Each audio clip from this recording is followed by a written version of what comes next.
you can't have a naval warfare without ships, and you can't have a tank warfare without tanks. And Christians can't be engaged in culture war without a culture. We need culture to be, we can't just be on autopilot for a culture that we've inherited, that we've not thought through. So what classical education does is it equips the students to understand the heritage of the West. What is it that we've been, has been bequeathed to us? What are the reasons for it? What is the history of it? How did we get here? So there's a map of the world, a timeline of the world, and we're teaching our kids there's an X that says you are here. These are your people. This is where you came from. These are the currents and the dynamics that derive, that have resulted in us being where we are. And we didn't get here by accident. It's not almost an assumption out in the society now that it was always like this. Right. It's changing now, but it was always like this, whereas in fact we're the product of great ideas, great struggles over those ideas, in some cases a lot of bloodshed in pursuit of freedom. Yeah. These things were not lightly arrived at. And modern contemporary Americans tend to think of decades as a series of ponds. All right, there's a pond called the 90s, and another pond called the 80s, and another pond called the 70s. But it's actually a river. And we're living on the banks of a river, and what happened upstream affects us. And it goes a long way back. So the reason we have 60 seconds in a minute and 60 minutes in an hour goes back to the Sumerians. Right? It's not like where we think that, oh, they do things differently in the past. Everything that we have and what we've inherited is inherited for a reason. So we wanted our students who've grappled with the big issues, who've read important books, who know something about the heritage of the West, and who are grateful citizens who've been equipped to give it forward, to push it forward, and to bring up their children in the same way. So we've discovered that self-consciously building a culture provides rigidity, some of that molecular strength I was talking about earlier. And of course, what we're doing is attacked as being anti-diversity or white supremacy, because most of the great books we have them read were written by white males, and that kind of charge.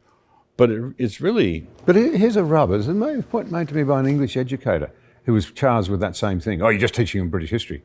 And she just said, well, actually, they're all going to end up as British citizens. Your students are all going to end up as American citizens. It's their own citizenship that they need to understand, surely, before they start to consider others. Right. And so that's exactly the point. The thing I tell people is that you cannot teach students to respect other cultures by teaching them to despise their own, right? And what's happening is it's like two men who are shopping for a Mother's Day card aren't going to get in a fight in the card shop because one of them tried to buy a card to the world's greatest mom. Well, he's supposed to think his mom is the world's greatest, and you're supposed to think your mom is the greatest. If I love my country and my people and my heritage, and I do, I'm very grateful for it. I understand, because I honor my mother, I understand why a Korean would honor his mother and love his heritage and love his customs. A young person who's taught to honor his father and mother knows why somebody else honors his father and mother. But if you grow up in a society where they teach you nothing but contempt, nothing but disdain for your own father and mother, well, what's going to happen is you're going to have disdain and contempt for everybody else's father and mother. And what you get at the end of the day is this alt-right reaction, sort of like a Proud Boys recoil against this.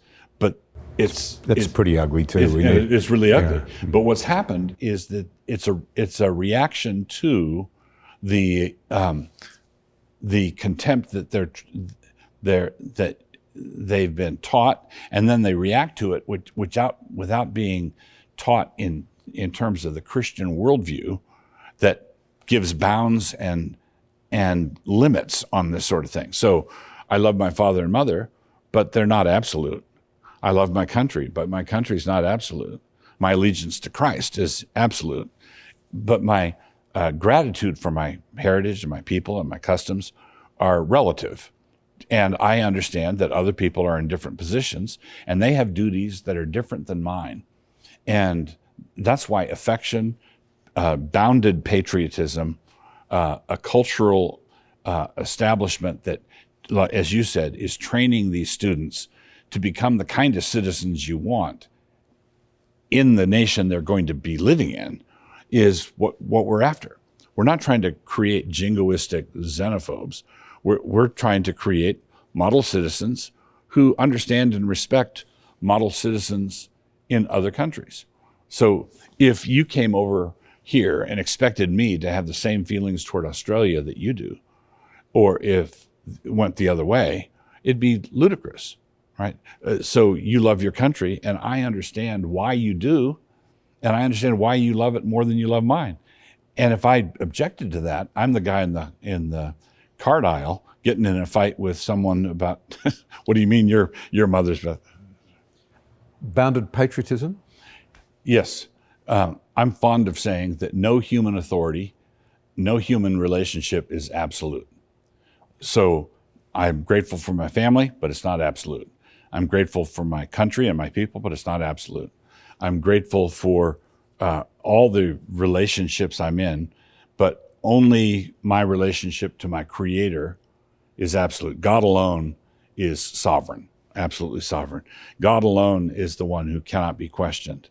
So I love my country, but I question my government. All right. So bounded patriotism means that Stephen Decatur was an early American naval hero who's famously quoted as saying, "My country, right or wrong." His toast, it was a toast that he gave, and the full toast was, "My country, may she always be right, but my country, right or wrong." And Chesterton once responded to that by saying, "That's like saying my mother, drunk or sober." But if she's drunk, you're going to have to deal with it. You have to face facts. So bounded patriotism is something that refuses to take your nationality or your government or your culture as an absolute source of your standards. So there are people. Some people identify as Christian nationalists, where I suspect that they're deriving their ethical standards from their nation instead of applying God's standards to their nation. Now, there are other people, we have to factor in the fact that the left calls anything that they don't like from Christians Christian nationalism. And I love my country and I want my country to be Christian. So in that sense, I'm a Christian nationalist. But I'm not a nationalist in the sense that I think my country has the authority to generate an ethical system. We must submit to an ethical system. There has to be a transcendent moral authority from outside the world, because otherwise, if there is no God above the state, then the state becomes God.